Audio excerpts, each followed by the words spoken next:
Subscribe करें हमारा YouTube channel और पाएं लेटेस्ट अपडेट। नमस्कार फ्रेंड्स, स्वागत है आपका हमारे यूट्यूब चैनल जीकेएस क्लासेस में।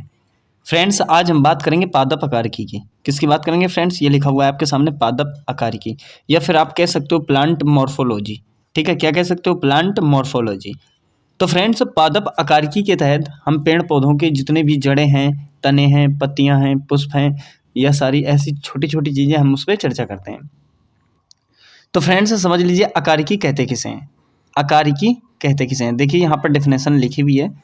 पादपों के अंतर्गत जड़, तना, पत्ती, पुष्प, फल, ये जितनी भी चीज़ें होती हैं फ्रेंड्स, उसका अध्ययन करते हैं, जिसे अकारिकी कहते हैं। क्या कहते हैं फ्रेंड्स? अकारिकी। तो कहने का मतलब है, अकारिकी के अंतर्गत हम जड़, तना, पत्ती, पुष्प, फल आदि का अध्ययन करते हैं। ठीक है फ्रेंड्स, इतनी बात आपको ध्यान रखनी है, वही अकारिकी होती है। कौन सी? पादप अकारिकी। तो आइए बात करेंगे एक एक मुद्दे पे।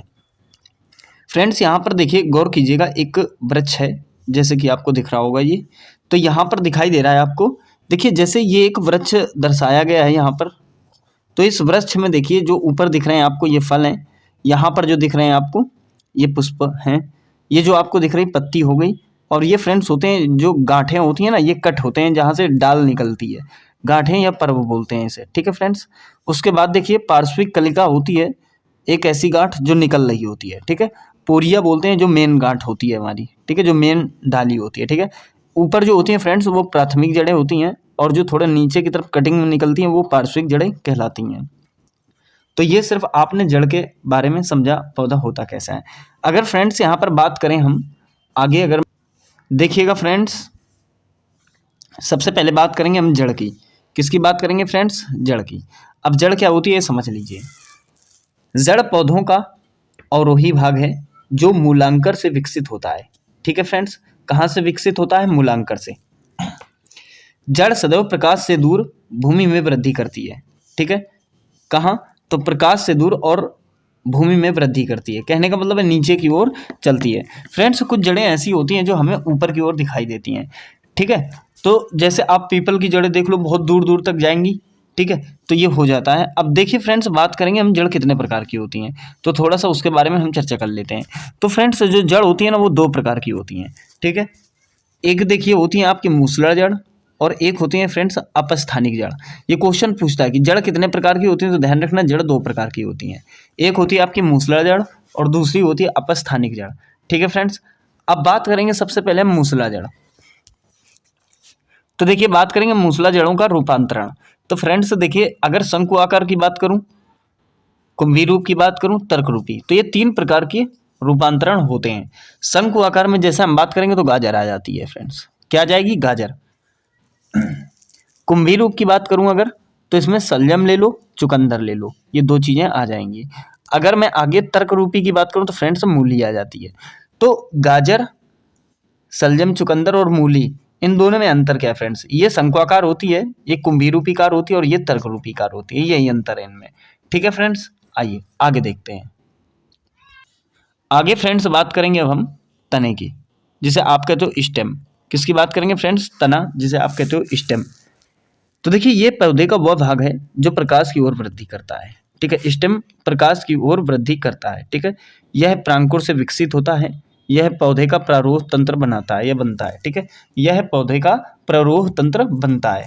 अब देखिए, अगर तने के रूपांतरण की बात करूं, तो यहाँ पर देखो दर्शाया गया है आपको तनों का रूपांतरण। तो देखिए, जैसे भूमिगत तना, और यहाँ पर उदाहरण दे रखे हैं। एक होता है फ्रेंड्स कंद, एक होता है घनकंद, एक होता है सल्ककंद, और एक होता है प्रकंद। ठीक है, तो यहाँ पर जैसे दिखाई दे रहा होगा आपको, देखिए कंद की अगर बात करूं तो कंद के अंतर्गत आपका आलू आ जाता है। घनकंद की बात करूं तो बंडा। फ्रेंड्स, बंडा जो होता है ना, गोल सा ही होता है, जैसे आपने घुई अगर कभी खाई हो तो उसी प्रकार का होता है। तो घनकंद के अंदर एक बंडा आ गया, और दूसरा फ्रेंड्स आ गया आपका केसर। ठीक है, बंडा और केसर। बात करेंगे सल्ककंद की, तो सल्ककंद के अंतर्गत प्याज आ जाएगा। ठीक है फ्रेंड्स। फिर देखिए बात करेंगे प्रकंद। प्रकंद के अंतर्गत हल्दी और अदरक। ठीक है फ्रेंड्स। तो देखिए कंद में आलू आ जाता है, घनकंद में आपका बंडा और केसर आ जाता है, सल्क कंद में आपका प्याज आ जाता है, और जो प्रकंद होता है ना उसमें आपका हल्दी और अदरक आ जाता है। आगे फ्रेंड्स बात करेंगे। देखिए फ्रेंड्स आगे यहाँ बात करेंगे हम पत्ती की, जिसे आप लीफ कहते हो, ठीक है। तो जैसे पत्ती की बात करें तो देखिए यह हरे रंग की होती है, इसका कार्य प्रकाश संश्लेषण क्रिया के द्वारा भोजन बनाना है, ठीक है। तो ये प्रकाश संश्लेषण से भोजन बनाती है। एक बात और ध्यान देना, जो पत्ती है इसका हरा रंग हरित लवक या क्लोरोप्लास्ट के कारण होता है। कहीं कहीं आपने क्लोरोफिल लिखा देखा होगा, ठीक है। ये क्वेश्चन काफी पूछता है, तो ध्यान रखेंगे फ्रेंड्स। आगे देखिएगा फ्रेंड्स, आगे अब हम बात करेंगे पुष्प की, जिसे आप फ्लावर कहते हो, ठीक है। तो पुष्प के बारे में समझ लीजिएगा। यह पौधे का जनन अंग होता है, ठीक है, यह जनन अंग है। पुष्प में बाह्य दलपुंज, पुमंग, जयांग पाए जाते हैं, ठीक है। क्या दलपुंज, तो बाह्य दलपुंज और पुमंग और जयांग पाए जाते हैं। इनमें से पुमंग नरजननांग तथा जयांग जो होते हैं फ्रेंड्स ये मादा होते हैं, ठीक है। तो ये बात आपको ध्यान रखनी है, पुमंग क्या होते हैं, नर होते हैं, और जयांग जो होते हैं वो मादा होते हैं, ठीक है फ्रेंड्स। इतनी बात आपको ध्यान रखनी है फ्रेंड्स। ये जायांग होते हैं, ठीक है, ये जायांग होते हैं। यहाँ पर जायांग ध्यान रखना, जायांग लिख गया है तो उस पर गौर कीजिए, दोबारा समझ लेंगे। पुमंग जो होते हैं वो नर जनांग होते हैं, और जो आपके मादा होते हैं वो जयांग होते हैं, ठीक है फ्रेंड्स। अब तुम यहाँ गौर कीजिएगा, पुमंग और जयांग के बारे में समझ लेते हैं, ठीक है। पुमंग और जयांग होते क्या हैं, तो देखिए पुमंग में एक या एक से अधिक पुंकेसर होते हैं, ठीक है। पुंकेसर में परागकण पाए जाते हैं। और जो फ्रेंड्स जयांग होते हैं ना इसमें अंडप होते हैं, और अंडप के 3 भाग होते हैं। तो एक जो पुमंग समझ लिया आपने, इसमें एक से अधिक पुंकेसर होते हैं, ये समझ लेना है। और जयांग में फ्रेंड्स अंडे होते हैं, ठीक है। क्या होते हैं, अंडे। मैंने आपको बताया अंडप जो होते हैं 3 प्रकार के होते हैं, ठीक है। एक अंडाशय, एक परागकोश और एक वर्तिकाग्र, ओवरी, स्टाइल और स्टिग्मा, ठीक है फ्रेंड्स। तो जयांग के 3 अंडप होते हैं, ठीक है। ये बात आपको ध्यान रखनी है। अब जैसे एक एक करके मैं बताना चाहता हूँ आपको। जैसे सबसे पहले आप परागकण समझिए, परागकण क्या होते हैं, परागण क्या होते हैं, बहुत इंपॉर्टेंट पॉइंट होता है। देखिए परागण की बात अगर मैं करूं तो परागकोश से निकलकर अंडप के वर्तिकाग्र पर परागणों के पहुंचने की क्रिया को परागण कहते हैं। कहाँ फ्रेंड्स, तो अंडप के वर्तिकाग्र पर परागकणों के पहुंचने की क्रिया को परागण कहते हैं। परागण फ्रेंड्स जो होते हैं 2 प्रकार के होते हैं, एक स्वपरागण और दूसरे पर परागण, ठीक है। एक स्वपरागण और दूसरे पर परागण, सेल्फ पॉलिनेशन और क्रॉस पॉलिनेशन, ठीक है फ्रेंड्स। परागण कितने प्रकार के होते हैं, 2 प्रकार के, एक स्वपरागण और एक परपरागण, ठीक है। और परागण होता क्या है, तो अंडप के मतलब परागकोश से निकलकर अंडप के वर्तिकाग्र पर परागकणों के पहुंचने की क्रिया को परागण कहते हैं। आगे देखिएगा फ्रेंड्स, समझ लेंगे निषेचन। निषेचन क्या होता है इस पे गौर कीजिएगा। निषेचन भी बहुत ही इंपॉर्टेंट चीज है। देखिए फर्टिलाइजेशन बोलते हैं इसे फ्रेंड्स। क्या बोलते हैं, फर्टिलाइजेशन। गौर करेंगे फ्रेंड्स तो पराग नली बीजांड में प्रवेश करके बीजांड काय को भेदती हुई भ्रूण कोश तक पहुंचती है, ठीक है। और पराग कणों को वह छोड़ दे। इसके बाद एक नर युग्मक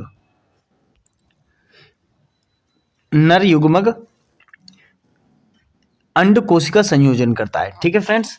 इसे निषेचन कहते हैं। दोबारा समझ लेंगे फ्रेंड्स, पराग नली बीजांड में प्रवेश करके बीजांड काय में को भेदती हुई भ्रूण कोश तक पहुंचती है और परागकणों को वहां छोड़ देती है, ठीक है। क्या करती है, वहां जाके परागकणों को छोड़ देती है। इसके बाद एक नर युग्मक एक अंड कोशिका से संयोजन करता है, जिसे निषेचन कहते हैं, ठीक है। निषेचित जो अंड युग्मनज होता है ना वही कहलाता है जाइगोट। जाइगोट कह सकते हो फ्रेंड्स, ठीक है। निषेचित अंड युग्मनज को क्या कहते हैं, जाइगोट भी कह सकते हैं फ्रेंड्स। तो ये बात आपको ध्यान रखनी है। आगे देखिए, एक बात और समझना फ्रेंड्स, बताना चाहता हूं मैं आपको। देखिए आवृत बीजी, मैंने आपको बताया था आवृत बीजी के बारे में, ठीक है। उसके बारे में थोड़ा सा बताना चाहता हूं मैं। आवृत बीजी, तो जो आवृत बीजी होता है ना, इसमें निषेचन जो होता है त्रिक संलयन होता है। क्या होता है, निषेचन जो होता है फ्रेंड्स त्रिक संलयन होता है। अगर अदर की बात करूं, और जितने भी वर्ग होते हैं, ठीक है, अन्य जितने भी वर्ग होते हैं उसमें फ्रेंड्स द्विसंलयन होता है, ठीक है, ये बात आपको ध्यान रखनी है। केवल आवर्त बीजी में ही जो होते हैं ना आपके निषेचन, वो त्रिक संलयन होता है। अन्य वर्ग जितने भी होते हैं उसमें द्विसंलयन होता है। ये क्वेश्चन एसएससी में पूछा गया था। ठीक है, ये बात आपको ध्यान रखनी है फ्रेंड्स। आइए आगे चर्चा करते हैं। देखिएगा फ्रेंड्स, अभी आपने निषेचन समझा, अब हम समझ लेते हैं थोड़ा सा अनिषेक फलन के बारे में। ठीक है, किसके बारे में? अनिषेक फलन। ये क्या होता है ये समझ लीजिए। कुछ पौधों में बिना निषेचन हुए ही अंडाशय से फल बन जाता है। क्या होता है फ्रेंड्स? कुछ पौधों में बिना निषेचन हुए ही अंडाशय से फल बन जाता है। इस प्रकार बिना निषेचन हुए फल के विकसित को अनिषेक फलन कहा जाता है। ठीक है, यह कहते हैं। साधारणतः अगर बात करूं तो आप ये समझ लीजिएगा कि निम्न प्रकार के फल बीज रहित होते हैं। ठीक है, साधारणतः इस प्रकार के फल बीज रहित होते हैं। ठीक है, ये बात आपको ध्यान रखनी है। साधारणतः इस लिख लेना फ्रेंड्स, तो आपकी समझ में आ जाएगा आसानी से। साधारणतः इस प्रकार के फल बीज रहित होते हैं। जैसे आप ले लो केला, ठीक है फ्रेंड्स, पपीता, नारंगी, अंगूर, अनानास, ये सारी चीज़ें इसके अंदर आती हैं। फ्रेंड्स याद रखना, पपीता भी जो है ना इसके बीज रहित फलन में आता है। किसके? अनिषेक फलन में। ये बात ध्यान रखनी है आपको। ठीक है, अगर मैं बात करूं फल के निर्माण की, ठीक है, देखिएगा यहाँ पे, अगर मैं बात करूं फल के निर्माण की, तो फल का निर्माण किससे होता है? अंडाशय से। कई बार क्वेश्चन पूछ चुका है कि फल का निर्माण किससे होता है, तो ध्यान रखना अंडाशय से होता है। बहुत ही इंपॉर्टेंट पॉइंट है, जो आप इसे नज़रअंदाज मत करें। ठीक है फ्रेंड्स, अब देखिए संपूर्ण फलों को 3 भागों में विभाजित किया गया। देखिए, एक सरल फल, दूसरे पुंज फल और तीसरे संग्रथित। ठीक है, तीसरे क्या हो गए फ्रेंड्स? संग्रथित फल हो गए। तो ध्यान रखनी है ये बात आपको।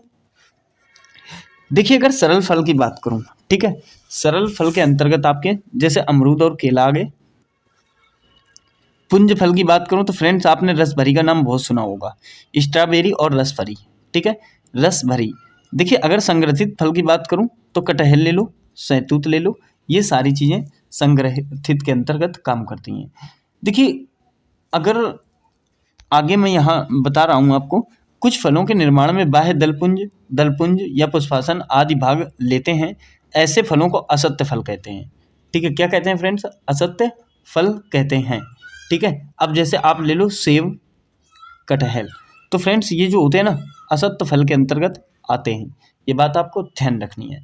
अब जैसे एक बात और समझ लीजिए फ्रेंड्स, यहाँ पर थोड़ा सा बता रहा हूँ मैं आपको खाली स्पेस में, कि जैसे कुछ फल एवं खाने योग्य भाग जो होता है ना, तो जैसे आप ले लो सेब। ठीक है, क्या ले रहे हो आप? सेब। तो फ्रेंड्स जो सेब होता है ना, सेब का जो खाने योग्य भाग होता है वो पुष्पासन होता है। क्या होता है फ्रेंड्स? पुष्पासन। ठीक है, उसके बाद अगर मैं बात करूं, जैसे आगे बात करूं, आम ले लो, आम, तो आम का क्या होता है फ्रेंड्स? इसके जो आंतरिक भाग की होती है ना, तो मध्य फलवित्ती।